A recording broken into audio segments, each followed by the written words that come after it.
Welcome to our deep dive on aggressive Roth IRA investing in your 20s. In this video, we'll explore why your time horizon is your greatest asset and how a simple, low-cost, equity-heavy strategy can maximize your long-term wealth. We'll compare U.S. versus international exposure, discuss fund choices like FSKAX, FTIHX, FZROX, and FZILX, and outline a step-by-step setup and rebalancing plan. To begin, we'll set expectations and define our core concepts.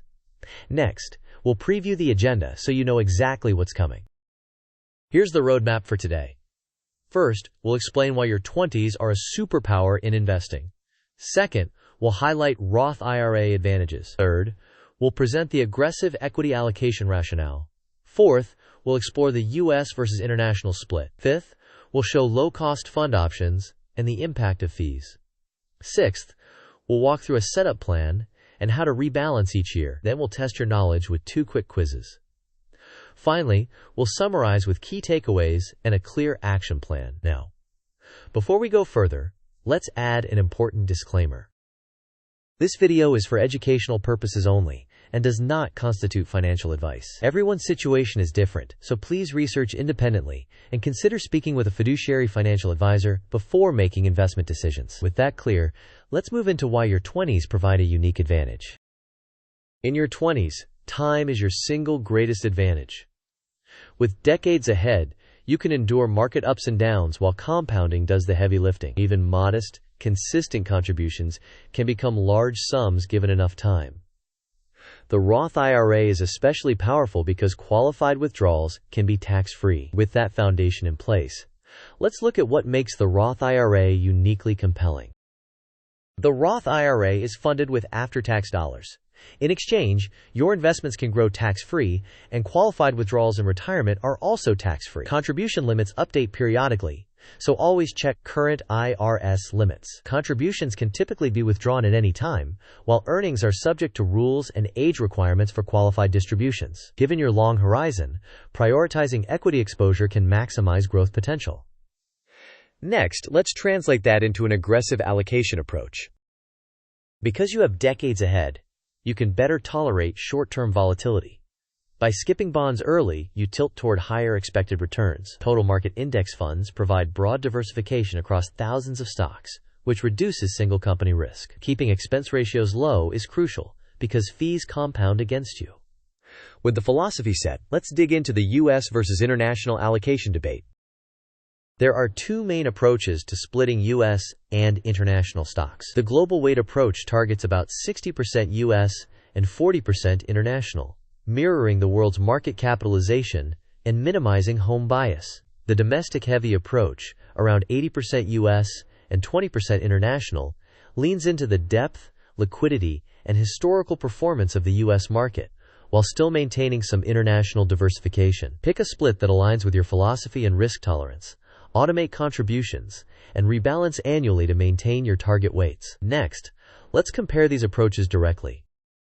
On the left, the global weight allocation aligns with the world's market capitalization. It reduces home bias, diversifies currency and economic exposure, and potentially captures international and emerging market growth. On the right, the domestic tilted allocation is simpler and popular among U.S. investors, leaning into U.S. innovation and liquidity. Historically, the U.S. has performed well, but this approach is somewhat less diversified than the global weight model. For many young investors, starting with 80% U.S. and 20% international is effective and easy to maintain, while those seeking maximum objectivity may move closer to 60-40. Next, we'll look at specific low-cost funds that fit these approaches. Here are representative low-cost fund options: FSKAX for U.S. total market, FTIHX for international total market, and zero-fee alternatives FZROX and FZILX. Expense ratios are approximate and can change, so always verify current fees. Zero-fee funds may have limitations such as transfer or account constraints within the provider's ecosystem. Up next, we'll demonstrate a practical setup and maintenance plan. To implement, open a Roth IRA at a low-cost brokerage. Choose your target allocation such as 80% U.S. and 20% international. Select broad total market index funds, for example FSKAX and FTIHX. Automate your monthly contributions according to the split to minimize behavioral errors. Once a year. Rebalance by trimming the overweight position and adding to the underweight one to return to target. Periodically confirm fund expense ratios remain low and avoid unnecessary complexity. Now, let's visualize the decision process with a quick flow diagram. This flowchart starts with assessing your time horizon. If you have decades ahead, proceed to an aggressive equity allocation. Next, choose between an 80-20 domestic tilt or a 60-40 global weight approach. Then, select the corresponding low-cost total market funds, automate contributions, and schedule an annual rebalance. If your time horizon is shorter or risk tolerance is lower, consider including bonds and reassessing your allocation. This sequence helps keep decision-making structured and repeatable. Coming up, we'll quantify why fees matter so much. Fees compound against you. A difference between a very low expense ratio and a higher one can become substantial over 20 or 30 years. Favor broad total market funds with minimal costs. Avoid unnecessary trading and complexity that can introduce additional fees or taxes in taxable accounts. By staying simple and inexpensive, you improve your chances of meeting long-term goals. Next, let's reinforce the U.S. versus international allocation concept with a quick visual snapshot. This diagram shows two alternative allocations. The domestic tilt pie illustrates 80% U.S. and 20% international. The global weight pie illustrates 60% U.S. and 40% international. The visual emphasizes the greater international exposure in the global model and the heavier U.S. emphasis in the domestic model. Both are diversified, but they reflect different philosophies regarding home bias and market cap weighting. Next, let's test your understanding with a quick quiz. Quiz time. The question is, which allocation most closely mirrors the global market capitalization weight? The options are A, 80% U.S. and 20% international, B, 70% U.S. and 30% international, C, 60% U.S. and 40% international, and D, 50% U.S. and 50% international. You may pause the video now to think about the answer. We will discuss the answer in the next section of the video. The correct answer is C, 60% U.S. and 40% international. This best reflects the global market capitalization approach and minimizes home bias. Now that we've confirmed the global weight model, let's quiz on the rationale for skipping bonds early in a Roth IRA when you're in your 20s. Our second quiz question asks, why might an investor in their 20s skip bonds in a Roth IRA? The options are A, bonds always lose money long term, B, a longer horizon allows the investor to absorb volatility and target higher equity growth, C, bonds have higher fees than stocks, and D, bonds are not allowed in Roth IRAs. You may pause the video now to think about the answer. We will discuss the answer in the next section of the video. The correct answer is B.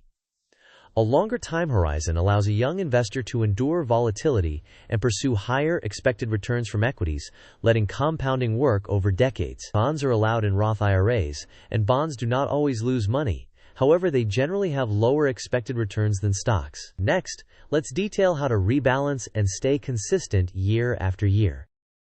Rebalancing is a maintenance routine. Choose a specific date each year to assess your current weights relative to your target. If U.S. has drifted above the target, trim it slightly and add to international, or vice versa. This keeps your risk profile aligned with your plan and prevents the portfolio from unintentionally becoming more aggressive or conservative over time. Up next, let's map your annual routine in a simple mind map. This mind map centers on an annual Roth IRA routine. Funding includes automating monthly contributions and checking annual limits. Investing covers allocating to U.S. total market and international total market funds. Rebalancing occurs once per year, with an optional threshold-based rule for significant drifts. The review step verifies expense ratios, allocation drifts, and any life changes that affect risk tolerance. Finally, staying the course reminds you to ignore short-term noise and keep a long-term perspective. Now, let's reinforce the most important ideas before we close. The key points are straightforward. Time is your edge. An aggressive equity allocation early on can enhance long-term outcomes. Choose either an 80-20 domestic tilt for simplicity or a 60-40 global weight for objectivity. Use low-cost total market funds to keep fees minimal. Automate contributions, rebalance annually, and maintain discipline through market cycles. Finally, consistency is more important than perfection. Next, we'll wrap up with a brief summary and a call to action. To wrap up, pick a target split that matches your philosophy and stick to it. Select low-cost total market funds, automate monthly contributions, and set a specific annual rebalance date. Review your fees and keep the portfolio simple enough that you will actually maintain it. In just a moment, I'll invite you to support the channel and share your thoughts. Thanks for watching. If you found this useful, please like the video, share it with someone who's building their Roth plan, and subscribe for more evidence-based investing content. I'd love to hear your allocation preference, 80-20 or 60-40, and why. Share your thoughts in the comments so others can learn from your approach. See you in the next video.